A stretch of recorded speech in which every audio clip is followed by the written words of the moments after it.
అండి 1 ఇయర్ పాటు నిల్వ ఉండేటువంటి ఆవకాయ పచ్చడి అనేది ఎలా ప్రిపేర్ చేసుకోవాలో చూపిస్తాను, వచ్చేసేయండి. ముందుగా 10 కేజెస్ మామిడికాయ ముక్కలు అనేవి మనం ఎలా కొట్టించుకోవాలంటే, పచ్చడి పెట్టేటప్పుడే ఈ మామిడికాయలు అనేవి తెచ్చుకోవాలంట. సో ముందుగా కట్ చేసి పెట్టుకున్నటువంటి మామిడికాయ ముక్కలు అనేవి పనిచేయవు కాబట్టి తోటలో నుంచి అప్పుడే రప్పించారు. 25 to 30 కాయలు ఎన్నో ఉన్నాయి. 10 కేజెస్ వరకు ముక్కలు కొలత చెప్తున్నాను.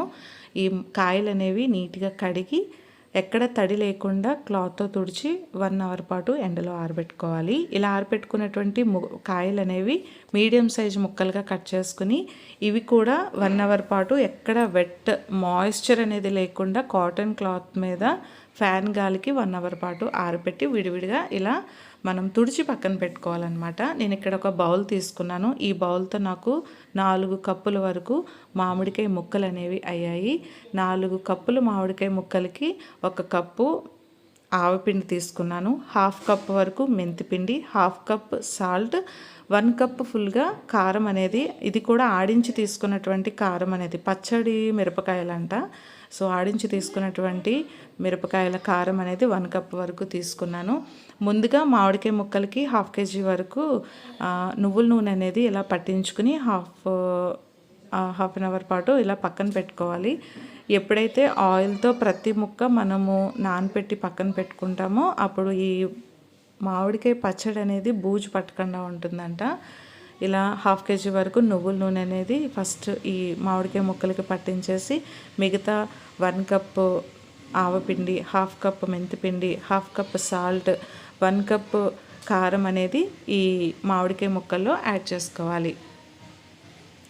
సో ఇలా ఇవన్నీ కూడా మామిడికాయ ముక్కలకి మంచిగా పట్టేంత వరకు అట్లీస్ట్ ఒక హాఫ్ అన్ అవర్ అయినా అన్నీ కూడా ఈవెన్గా స్ప్రెడ్ అయ్యేటట్లుగా కలుపుకోవాలండి. ఎక్కడ చేతికి తడి అనేది తగలకూడదు. మనం కలుపుకునేటువంటి బౌల్ కానీ గరిటె కానీ ఏది మనం యూస్ చేస్తున్న ఈ పచ్చళ్ళలో ఏది తడి లేకుండా చాలా అంటే చాలా డ్రైగా పెట్టుకోవాలంట. ఆఖరికి మనం స్టోర్ చేసుకునేటువంటి టిన్స్ అయినా జాడీలైనా అన్నీ కూడా ముందుగానే మనం నీట్గా వాష్ చేసుకుని ఎండలో ఆరబెట్టి పక్కన పెట్టుకోవాలంట.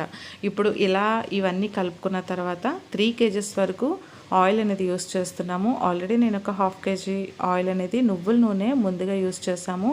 మిగతా 2.5 కేజీ ఆయిల్ అనేది ఈ లాస్ట్లో వేసుకుని మొత్తం ప్రతిదీ కూడా కింద నుంచి పై వరకు ఆవకాయ అనేది మంచిగా కలిపి పెట్టుకోవాలి. సో అంతా కూడా మంచిగా కలిపి పెట్టుకున్న తర్వాత ఒక 1/2 కేజీ వరకు వెల్లుల్లి రెబ్బలు అనేవి ఇలా పొట్టు తీసి పెట్టుకున్నవి పైన వేసుకొని మరొకసారి కలుపుకోవాలండి. ఇలా కలుపుకున్నవి మనం ఏ యొక్క టిన్స్లో స్టోర్ చేసుకుంటున్నామో ఆ యొక్క టిన్స్లోకి ఇలా తీసి పక్కన పెట్టుకోవాలి. ఇలా 3 డేస్ తర్వాత మనకి ఆయిల్ ఏమైనా సాల్ట్ ఏమైనా కొంచెం తక్కువగా ఉన్నా 3rd డే తీసి చూసుకుని కొంచెం ఆయిల్ అయితే ఆయిల్, సాల్ట్ అయితే సాల్ట్ మనం మిక్స్ చేసుకోవాలంట. మాకు తెలిసి అన్నీ కూడా పర్ఫెక్ట్గా సరిపోయాయి. అంతే అండి. హలో అండి, 3rd డేకి ఈ స్టేజ్లో ఉండేటువంటి ఆవకాయ పచ్చడి అనేది ఎలా ప్రిపేర్ చేసుకుంటే సరిపోతుంది. Thank you for watching. 10 KG